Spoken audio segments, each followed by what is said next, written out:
'Baby' గావచ్చు, మొన్నొచ్చిన వేరే చిన్న చిన్న సినిమాలు గావచ్చు, మ్యూజిక్ పరంగా సెన్సేషన్స్ క్రియేట్ చేసినాయి. ఈ సినిమా వరకు రికార్డింగ్ పరంగా, మ్యూజిక్ పరంగా ఎలాంటి ఇంపాక్ట్ ఉంటది?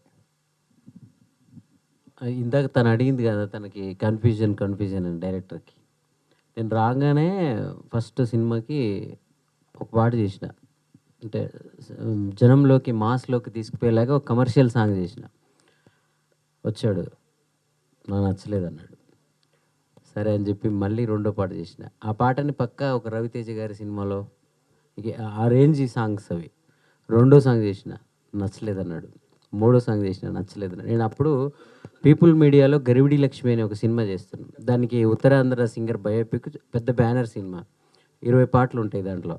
నేను ఆళ్ళు ఏ సినిమాలో ఒప్పుకోవద్దు, మా సినిమాలోనే ఉండాలి అని నన్ను కండిషన్ పెట్టారు.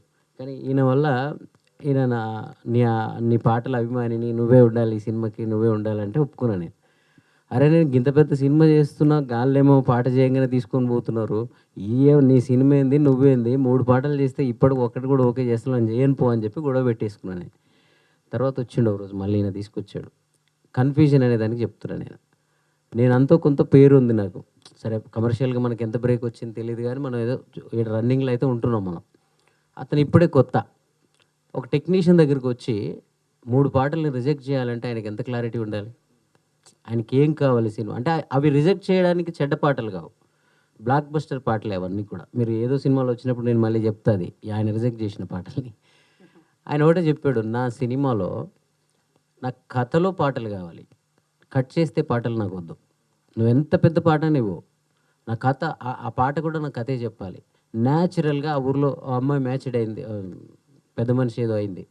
ఆ పెద్ద మనిషి అయినప్పుడు నువ్వు తీసుకెళ్ళి నాకు నువ్వేదో రాగాలు కట్టేసి కొత్త కొత్త పాటలు నాకొద్దు. ఆ పెద్ద మనిషి అయినప్పుడు ఏం పాడుకుంటారో అక్కడ నాకు అదే పాట కావాలి."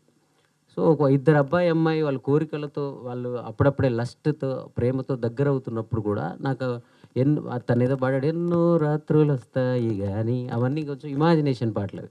నాకట్లొద్దు. నిజంగా వాళ్ళలో ఏం ఫీలింగ్స్ వస్తుంటే ఆ ఫీలింగ్సే పాట కావాలి.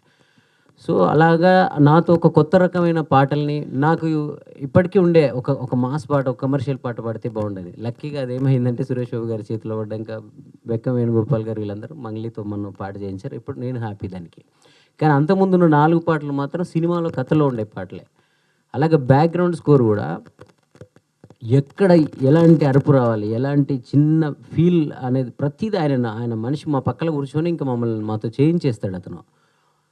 సో, పక్కా నేను చెప్తున్నాను. అంటే పాపం తనకి మాట్లాడడం వస్తుందో రాట్లేదో ఆ కన్‌ఫ్యూజన్‌లో మీకు సరైన ఇవస్తలేడేమో గానీ, నేను గూడా సినిమా బ్యాక్‌గ్రౌండ్ స్కోర్ చేయడం కోసం సినిమా అంతా అయిపోయాక నా దగ్గరికొచ్చిందిది.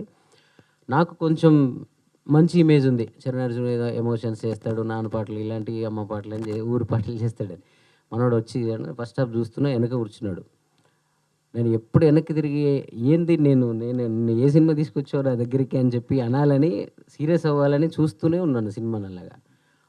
కొంచెం సినిమా ఎళ్లి ఫ్రీ ఇంటర్వెల్ ముందుకొచ్చేటప్పటికి అప్పటిదాకా ఆ సినిమా అలా ఉండడానికి కారణమైన ఒక అది చెప్పాడు బ్యాంగ్ అక్కడ.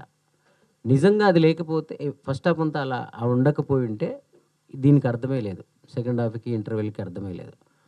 సో, నేను కన్విన్స్ అయిపోయాను. సెకండ్ హాఫ్‌కొచ్చిన తర్వాత ఫస్ట్ హాఫ్‌లో ఒక అల్లరి చిల్లరి డైరెక్టర్ లాగా కనపడతాడు అతను. సరదాగా మామూలుగా తిరిగే డైరెక్టర్ లాగా. కానీ సెకండ్ హాఫ్ వెళ్ళిన తర్వాత ఏ మెచ్యూర్డ్, సెన్సిబుల్ పెద్ద డైరెక్టర్‌లకే తీసిపోడు. నేను మీ అందరూ రాసి పెట్టుకోండి. 'భిక్షు' అనేవాడు చాలా పెద్ద డైరెక్టర్ అవ్వబోతున్నాడు. తమిళ్‌లో మీరు చాలామంది ఇలాంటి సామాజిక ఇతివృత్తాలతో సినిమాలు తీసే చాలామంది డైరెక్టర్లు మనకు లేరు అని మనం ఫీల్ అవుతాం కదా! అతనే. ప్లీజ్ అతన్ని రెస్పెక్ట్ చేస్తూ మీరు క్వెషన్స్ అడగండి.